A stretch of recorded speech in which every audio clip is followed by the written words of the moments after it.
皆さんこんにちは。アイズ・イン・ワンダーランドのアリスです。ゆきです。今日も画像生成委員会の活動になります。皆さん SDXL は使っているでしょうか？使ってません。まだビビッとこなくて使っていないという方が多いと思います。私も実際どのように使用したらいいかまだ定まっていない状態です。ステーブルディフュージョン WebUI では画像生成するときに細かい指示を出したり、拡張機能やコントロールネットで画像をコントロールするというのが醍醐味でした。アリスはごちゃごちゃと拡張機能をいじるのが好きですよね。そうですね。でもそのような使い方に SDXL を当てはめようとすると少し戸惑うところがありました。そこでミッドジャーニーなどと同じようにプロンプトだけを書けばある程度画像の質などを調節してくれるというソフトウェア任せの使い方の方が SDXL には向いているのではないかと考えるようになりました。本来簡単なプロンプトだけで精度の良い画像を生成することが売りでしたからね。そうですね。本日はそのような SDXL の使い方にとても良いフーカスを紹介します。ステーブルディフュージョン WebUI 以外は抵抗があるという方も SDXL の良さに触れるための最適解かもしれませんので、ぜひ本日の動画を見て試してみてください。予想以上に良かったよね。そうですね。これはコントロールネットの作者であるイリアス・フィールさんが独自に開発した WebUI です。9月に入ってバージョン2へのメジャーアップデートが行われ、かなり使いやすくなっているようです。本日はインストールと簡単な使用方法を見ていきますね。では早速始めましょう。まずインストールの方法を見ていきましょう。例によって NVIDIA の GPU の入っている Windows パソコンであることを前提に話を進めていきます。インストールの方法はとてもシンプルです。シンプル良いですね。フーカスのホームページに入ってください。本日紹介するサイトのリンクはすべて概要欄を見てくださいね。ダウンロードの項目の Windows の欄にあるクリック Here to ダウンロードをクリックします。そうすると自動的にファイルがダウンロードされます。いつもみたいにコマンドプロンプトを開く必要はないのですね。このファイルは 7zip ファイルですので 7zip ファイルの解凍ツールをダウンロードして解凍する必要があります。以前の ConfigUI のインストール動画でも解説しましたが 7zip.org というページに入って Windows 64ビット版のダウンロードボタンを押します。そしてダウンロードされたインストーラーをダブルクリックして 7zip 解凍ツールをインストールしてください。インストール時に警告が出ますが、特に問題なくインストールできます。次に先ほどダウンロードされたフーカスファイルを右クリックしてその他のオプションを確認を選択してください。 7zip がダウンロードできていればその中に 7zip という項目がありますのでそこにマウスを置きます。そうするとさらにウィンドウが開いて展開が選択できますので選択してファイルを展開してください。念のため展開する場所はディレクトリに日本語が入らない場所に置いておくと良いでしょう。私はいつものように C ドライブ直下に置いておきます。インストールが完了したらフーカス Win64 のフォルダーを開きましょう。その中のランバッチファイルをダブルクリックするとインストールが始まるのですが、インストール時に SDXL のベースモデルとリファイナーモデルがダウンロードされます。それぞれ 7GB と 6GB の非常に大きいモデルファイルです。環境によってはフーカス起動時のダウンロードではこのダウンロードがうまくいかず破損したモデルがダウンロードされることがあります。私も3060ラップトップでダウンロードした時に破損モデルがダウンロードされてエラーが出ました。めちゃくちゃ時間がかかってダウンロードしたのにエラーでショックでしたね。破損モデルの場合はコマンドプロンプトにこのようなメッセージが出ます。メタデータインコンプリートバッファーと出たら破損モデルです。そこで事前にモデルを別でダウンロードしておくことをお勧めします。もちろんもともとパソコンの中にすでにダウンロードされているモデルがある方はそれを使用することができます。モデルに関しては SDXL ベース 1.0 0.9 VAE セーフテンサーズを選択する必要があります。似たファイルですが SDXL ベース 1.0 セーフテンサーズというファイルでは別でダウンロードが行われます。名前が似ているけどこの2つのモデルは何が違うのですか？テストしてみましたがこの2つのモデルは全く同じ画像を生成するので違いは分かりませんでしたが名前が SDXL ベース 1.0.9VAE セーフテンサーズでないとフーカス起動時にモデルのダウンロードが始まってしまいます。リファイナーモデルに関しても同様で SDXL リファイナー 1.0.9VAE セーフテンサーズが必要です。これらのファイルがもともとパソコンに入っている場合はフーカスフォルダの中のモデルズフォルダの中のチェックポイントフォルダにこの2つのモデルを入れてください。なければハギングフェイスのスタビリティ AI のページから2つのモデルをダウンロードしてチェックポイントフォルダに入れてください。そうすればフーカス起動時にこの2つのモデルがダウンロードされることがありません。モデルさえ入っていれば起動は非常に速やかで、ランバッジをクリックしてすぐにフーカス WebUI が起動します。本当に起動が早いですね。早速使っていきましょうよ。すぐ使用したいのですが、一度フーカスを閉じましょう。最初にステーブルディフュージョン WebUI からモデルやローラを呼び出せるようにしましょう。最初にダウンロードした時はないのですが、一度フーカスのランバッジを起動させたらフーカスフォルダの中にユーザーパスコンフィグというテキストファイルが出現しています。このテキストファイルをダブルクリックで開くとモデルやローラや VAE のパスが記入されています。最初はデフォルトのフーカスのモデルズフォルダが指定されているのですが、ここでステーブルディフュージョンのモデル置き場を指定すれば今後はそちらからモデルやローラやアップスケーラーが呼び出されます。注意点としてはパスのバックスラッシュのところを2つのバックスラッシュに変える必要があります。これは Python のプログラム内では単独のバックスラッシュは特殊記号と認識されて使用できないためです。スラッシュに変える時もありましたね。変更が終わったらテキストファイルを保存をして閉じてください。コントロールプラス S でも保存できますよ。これで準備は完了ですので、再びランバッジをダブルクリックしてフーカスを起動させましょう。これがフーカスの WebUI 画面です。なんかとてもシンプルな画面ですけど、どのように使うのですか？とても簡単ですよ。下のプロンプト欄にプロンプトを英語で記入してジェネレートを押すだけです。それだけですか？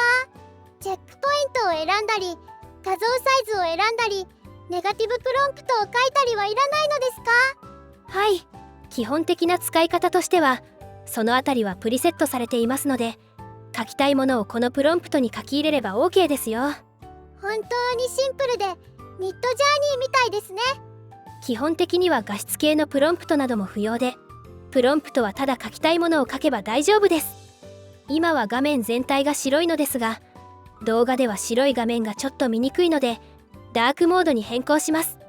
ダークモードに変更したいときは URL の後ろにスラッシュハテナから始まるこの文字を入力してください。ウェブブラウザを更新すると背景が黒くなります。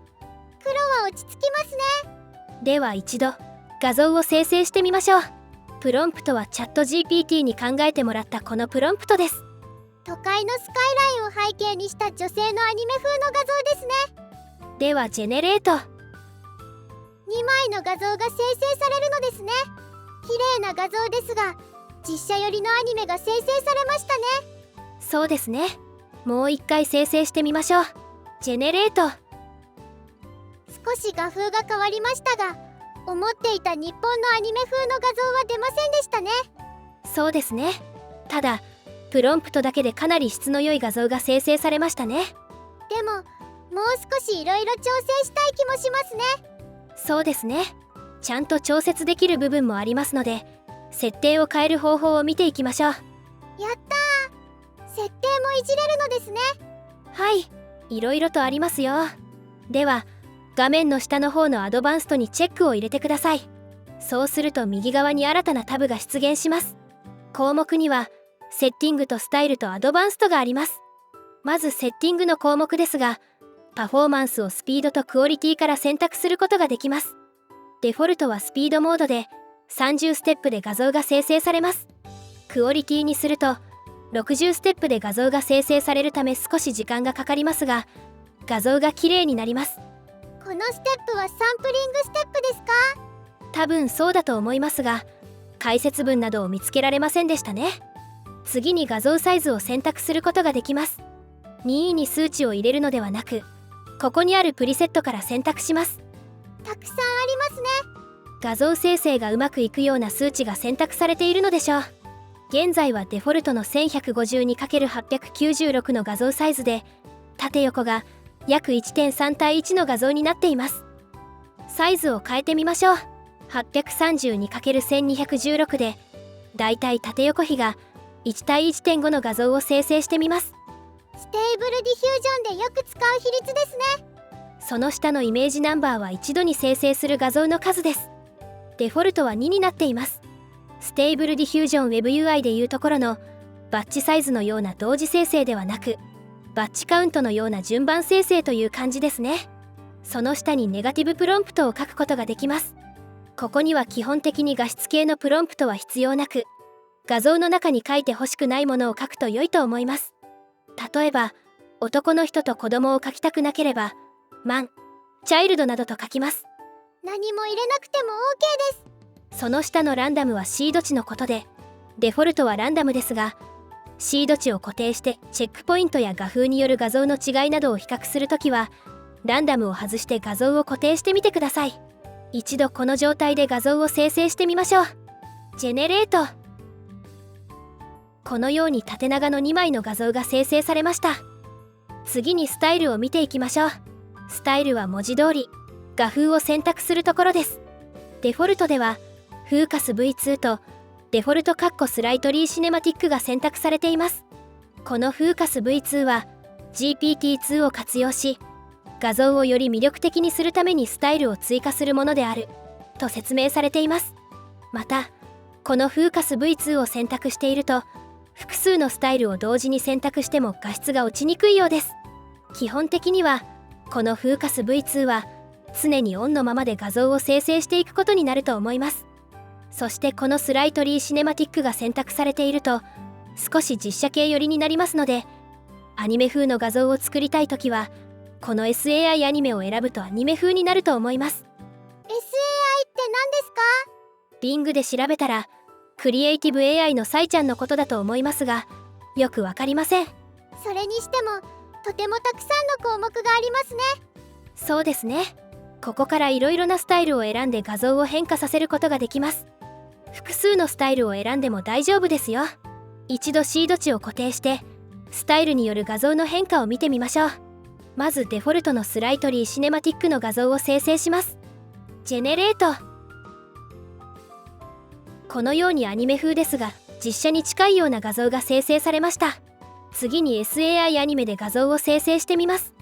ジェネレート。どうでしょうか？かなりイメージしていた画像に近い日本のアニメ風の画像が生成されたと思います。急に変わりましたね。すごい。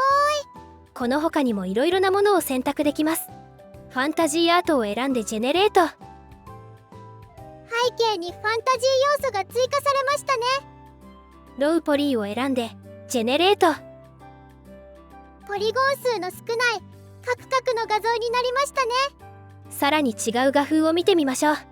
例えば下の方に行くとインプレッショニストという画風がありますので、これを使ってみます。ジェネレート。普段は描かないような画像が生成されましたね。そうですね。印象派ということで一気に画風が変わりましたね。ボタンを選択するだけでこのようにいろいろな画風を試すことができてとても面白いです。本当にたくさんの種類がありますので、いろいろ選んで画像を生成してみるととても楽しいと思います。この3つを選んでジェネレート。不思議な感じの画像が生成されましたね。次はこの3つに変えてジェネレート。新たな画風が生まれてきますね。何個選んでも良いので、選択できる種類は天文学的数字ですよ。いろいろ組み合わせての画像生成はとても楽しいです。でもいい画風が見つかった時のプロンプトがわからないですよね。実はコマンドプロンプトのプロンプトエクスパンジョンのところにプロンプトが書いてありますので、お気に入りの画風が見つかったらコピーして保存しておくとステーブルディフュージョン WebUI でも使えますよ。次にアドバンストの項目を見ていきましょう。ここではチェックポイントやリファイナーを選択することができます。デフォルトでは最初にダウンロードした SDXL のベースモデルとリファイナーモデルが入っていますね。先ほどステーブルディフュージョン WebUI の SDXL のモデルフォルダと紐付けているので、タブをクリックするとステーブルディフュージョン WebUI で使っている SDXL のチェックポイントが選択できるようになっています。例えば SDXL ブルーペンシルを選んで画像を生成してみましょう。リファイナーモデルを外してジェネレート。やっぱりいいですね。アニメを生成するならブルーペンシル最高ですね。そうですね。そしてその下にはローラを選択する項目があります。ローラ1には SDXL オフセットというスタビリティ AI 社が提供しているローラがウェイト 0.5 で入っています。テストによると 0.5 のウェイトで画質が良くなったとのことでしたので、このまま使用して良いと思います。SDXL 用のローラであれば5個までは自由に使用でき、ローラを外したりウェイトはマイナス2から2まで調節できますので、自由に調節しましょう。ではこのガンダムのローラを使ってみます。強度を1にしてトリガーワードをプロンプトに追加してジェネレート。しっかりローラが効きましたね。後ろのガンダムかっこいい。素敵な画像になりましたね。ローラ、スタイル、チェックポイントを変えてのいろいろな組み合わせも面白そうですね。そうですね。選択肢は無限大ですね。実は動画作成中にアップデートがあって、この動画で説明してきたアドバンストがモデルとアドバンストに分かれちゃいました。今まで説明したチェックポイントやローラの話はモデルの中の項目になっています。新しく分離したアドバンストの項目の中にシャープネスとガイダンススケールがあります。シャープネスは SDXL ののっぺりとしたスムーズすぎる画質を改善する作用があるようです。デフォルトが2で0から30まで選択できますね。数値を20にしてジェネレート。こんな感じになるんですね。そうですね。デフォルト画像と比較してみましょう。同じシード値で数値を2にしてジェネレート。比べてみるとやっぱりシャープネスを増やした方はコントラストが強くなったという感じですね。書き込みが多くなる印象がありますね。ローラのモアディテールみたいな効果でしょうか。そうですね。うまく調節すると画像がより素敵になりそうですね。ガイダンススケールはいわゆる CFG スケールと同じで、数値を大きくするとプロンプトの影響が強くなるものですかね。説明では強くすると画風がよりはっきりして鮮やかになりアーティスティックになると書いてありますね。1から30まで選択できますね。5と15で比較してみましょう。ジェネレート。5にするとふわっとした画像で、15にするとコントラストのはっきりした鮮やかな画像になりましたね。説明通りでしたね。さて、これでフーカスのテキストトゥイメージの方法は一通り見てきました。選んでプロンプトを書いてジェネレート。なので簡単ですね。でも選べるものがいっぱいあって嬉しい。そうですね。面倒なところは自動で補ってくれて選択肢も多い、とても素晴らしい WebUI だと感じました。 SDXL を使うならこちらを使いたくなりますね。そうですね。さらにもう一つ見ていきましょうか。まだあるのですか？せっかくなので全部見てしまいましょう。次はイメージトゥイメージの使い方です。こちらもとてもシンプルですよ。使い方は2種類で、アップスケールや微調整を行うイメージトゥイメージとインペイントです。インペイント機能を使うためには専用のインペイントモデルをダウンロードする必要があるのでダウンロードしましょう。フーカスのホームページのダウンロードの Windows の項目にフーカスオンインペイントコントロールモデルフロムヒアという場所があるので、クリックすると専用のインペイントモデルがダウンロードされます。ダウンロードされたファイルをモデルズフォルダの中のインペイントフォルダに入れてください。最初に使うときはコマンドプロンプトから再起動が必要です。では使っていきましょう。最初はイメージトゥイメージです。秋のカフェをテーマにしたこの画像を使っていきましょう。プロンプトはこちらになります。インプットボタンを押してイメージトゥイメージのタブを開きましょう。元の画像をドラッグ&ドロップして画像置き場に入れます。プロンプトのコーヒーをビールに、カフェをバーに変えてみましょう。ベアリーの項目が画像を少し変えるという意味ですね。選択できるサトルとストロングはステーブルディフュージョンでいうところのデノイジングストレングスの大きさと同じようなものだと思います。サトルは変化が小さいという意味ですね。そうですね。それぞれのモードで画像を生成しますね。まずはサトルモードでジェネレート。手に持っているコーヒーがビールっぽくなりましたね。本当に少しの変化でしたね。そうですね。コップ以外は変わりませんでしたね。では次はストロングモードでジェネレート。テーブルの上もビールになりましたね。そうですね。お酒頼みすぎですね。これは終電まで帰りませんね。次は2倍にアップスケールしましょう。ジェネレート。画像が綺麗になりました。画像の内容にはほとんど変化はないようですね。画像を拡大してもピクセルが見えないので解像度もアップしているようですね。最後にインペイントです。これはまだベータ版の機能ですね。ミッドジャーニーのようなアウトペイントもあります。次はバーで飲んでいるこの画像を使いましょう。またバーですか？お酒が恋しいのですね。居酒屋行きたいとかじゃないですからね。続けますよ。インペイントでビール瓶を消してみましょう。インプットイメージにチェックを入れて下のタブを開きます。インペイントはアウトペイントを選択します。画像置き場に上の画像をドラッグ&ドロップします。ステーブルディフュージョン WebUI と同じように消したいところをペイントします。ペイントの色も同じですね。そしてプロンプトの最後にエンプティテーブルを追加してジェネレート。瓶ビールが生ビールに変わりましたね。アルコール量が減りませんでしたね。これでは飲みすぎなのでプロンプトを消してエンプティテーブルだけにします。これでジェネレート。テーブルの上のビールがきれいに消えましたね。他のビールも消しちゃいましょうか。全部のビールをペイントしてジェネレート。これで全部消えましたね。フォトショップのジェネレーティブ塗りつぶしを連想させるほどの綺麗なインペイントですね。手に持っているビールを水に変えましょう。ペイントしてプロンプトを水を飲んでいる女性とからのテーブルにしてジェネレート。手に持っているビールは別の飲み物になりましたね。テーブルの上にも水が出ちゃいましたね。アウトペイントもやってみましょう。インペイントを消して下にある方向選択からボトムを選択してプロンプトを元に戻してジェネレート。足側の画像が付け足されましたね。結構綺麗に付け足されていますね。では全方向にチェックを入れてジェネレート。すごい。周りが綺麗にアウトペイントされましたね。結構クオリティが高そうですね。これでもベータ版ということですので今後さらに良くなっていくのが楽しみですね。さて本日はフーカスのインストールから使い方までを見てきました。画像の生成速度は通常モードの1枚画像生成では RTX4090 で8秒くらい、 VRAM6GB の RTX3060 ラップトップでは50秒くらいでしたね。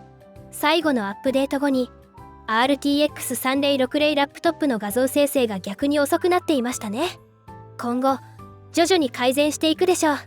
アップデートの方法はフーカスフォルダからコマンドプロンプトを開いて Git プルで良いですよ。フーカス Win64 フォルダからではないのでコマンドプロンプトを開く場所を間違えないでね。